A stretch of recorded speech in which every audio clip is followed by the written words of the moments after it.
आणि आता एक महत्त्वाची बातमी, सरपंच संतोष देशमुख खून प्रकरणातील आरोपींचे मृतदेह सापडले असून त्यांचा खून करण्यात आला असं ट्विट अंजली दमानिया यांनी केलं होतं। आणि पोलीस तपासात आता मोठी माहिती समोर आली आहे। ज्या व्यक्तीने आरोपींची हत्या झाल्याचा मेसेज केला होता तो व्यक्ती दारूच्या नशेत होता अशी माहिती पोलिसांनी दिली आहे। सरपंच संतोष देशमुख प्रकरणातील 3 आरोपींची हत्या झाल्याचा धक्कादायक दावा सामाजिक कल्याण कार्यकर्त्या अंजली दमानिया यांनी केला होता। एका अज्ञाताने फोन करून माहिती दिल्याचंही दमानिया यांनी म्हटलं होतं।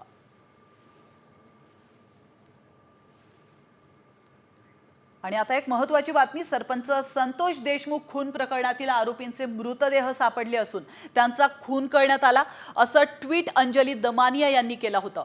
आणि पोलीस तपासात आता मोठी माहिती समोर आली आहे। ज्या व्यक्तीने आरोपींची हत्या झाल्याचा मेसेज केला होता तो व्यक्ती दारूच्या नशेत होता अशी माहिती पोलिसांनी दिली आहे। सरपंच संतोष देशमुख प्रकरणातील 3 आरोपींची हत्या झाल्याचा धक्कादायक दावा सामाजिक कल्याण कार्यकर्त्या अंजली दमानिया यांनी केला होता। एका अज्ञाताने फोन करून माहिती दिल्याचंही दमानिया यांनी म्हटलं होतं।